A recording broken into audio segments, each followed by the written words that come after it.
Holy shit, what a couple of days it's been. What's up, everybody? It's Sunday, January 5th. Um, Unless you've been living under a rock, uh, or in Iraq, uh, it looks like a bunch of shit's been going on between the United States and Iran. And, you know, I, I'm, I'm a patriot. I do believe that the United States is the greatest country in the world. So I'm gonna start by saying that. Don't don't get it twisted, okay? We have the most expensive military in the world and the most powerful navy in the world. And geographically, we sit in probably one of the safest places you could imagine. Um, any military that ever wants to fight us is going to have to trek across multiple oceans or the Pacific Ocean. Um, it doesn't. People thinking that this is going to be World War III. I don't know. I don't know if it's just kids or what have you, but it's not going to be World War III. Yes, Iran does have a military, but they do not have the means to carry the said military across, like I said, multiple oceans. Um, the best that they can do is attack the forces that we already have in the Middle East, which are, as of right now, growing in number, but they had diminished because we were actually in the middle of bringing people home. And I'm not sure if anybody saw the footage of those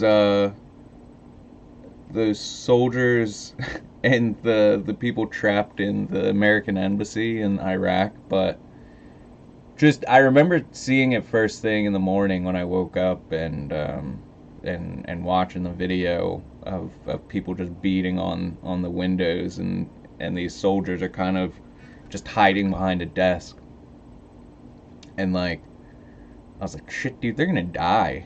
But you know, we know how that played out. Luckily, the Iraqi military staff helped disband the protesters, and we ended up getting, I believe it was an Apache helicopter flying above them, shooting tear gas and stuff. So it dispersed, but they were gonna fucking kill those people in there,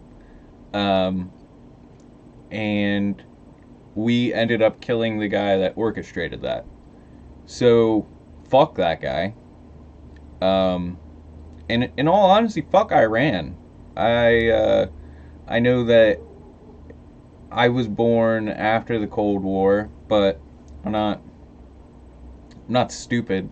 I know that Iran was backed by Russia, and I know that they still are.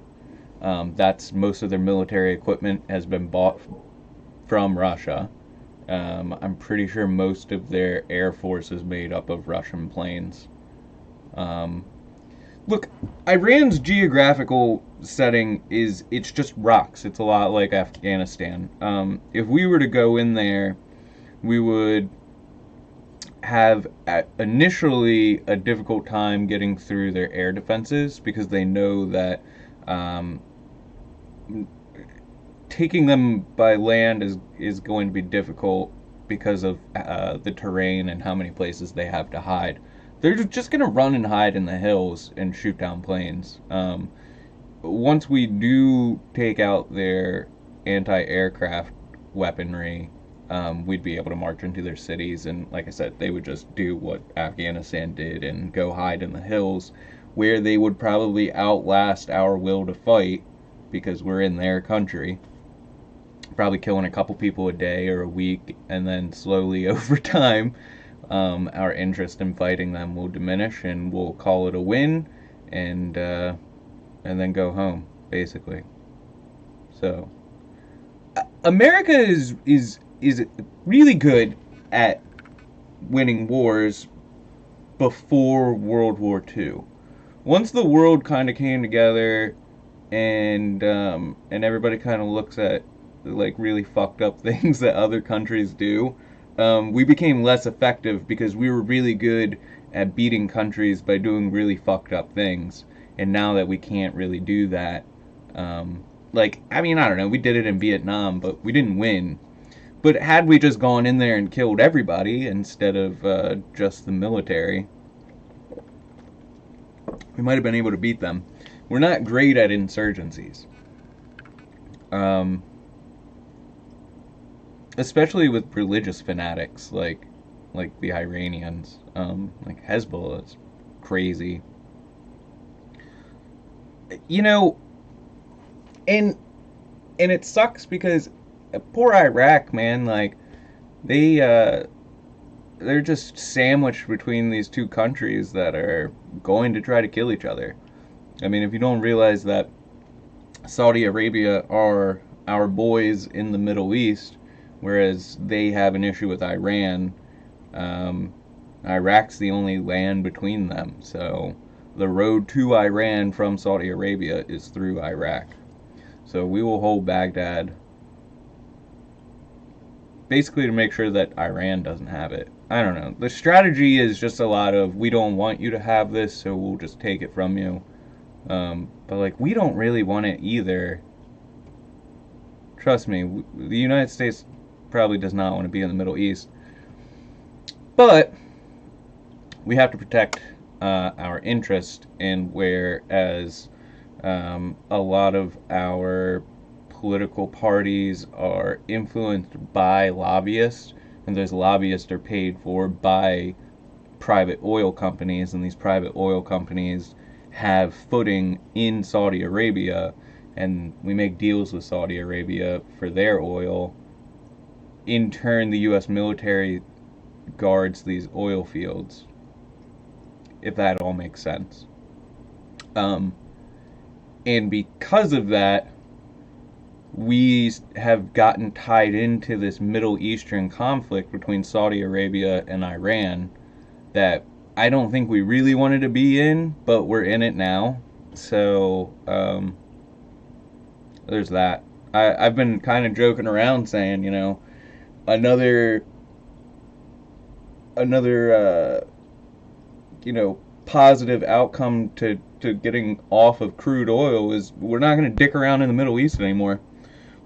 Once we no longer need those oil fields, we will no longer feel the need to guard them, and the Middle East will just go back to being a desert with a bunch of religious fanatics in it. And that's basically it. I mean, that's what it boils down to. Um, we just need the oil. We don't really care about those. I mean, no one's ever cared about the Middle East until the world found out they had oil there, and then it became a pretty serious. Well, I guess religious. I guess crusades. But like I said, for Iran, this is just going to be another jihad. I mean, they like shouting that about everything. Um, if you're unaware, a jihad is basically a crusade. Um, but they never stopped doing crusades. They just yell jihad anytime that they feel like they need to go on a religious war, which is like every week. So whatever. Um, Also playoffs. I know I'm switching from possible World War III to the playoffs, but playoffs are crazy, man. Patriots are out. Uh, Texans are in. Bills are out. Texans, Titans are in. And then today, Minnesota won. Crazy ass game. And they looked like absolute. Well, Kirk Cousins looks like shit. Dalvin Cook looks good. Cousins wide receivers look pretty good, even though we didn't see anything from Diggs. I don't expect Minnesota to move on, but I'm glad that they took the Saints out because, as a Ravens fan, I feel like a Saints Ravens Super Bowl would have been not great. I know that we still need to win our two games to get to the Super Bowl, but with the playoffs going on right now, it's hard not to be looking at who you potentially could be playing in the Super Bowl. So as far as that goes, I did not want to see the Saints in the Super Bowl whatsoever. Um, so sorry if you're a Saints fan, but I'm that should be a compliment. I'm glad that we don't have to see you guys. Um, in all honesty, the Patriots could have gone. I think I'd rather be playing the Patriots next week over the Titans. Derrick Henry is a beast, but he's only one man, so we'll see how it goes. Uh, I think that's it. All right, get the fuck out of my room.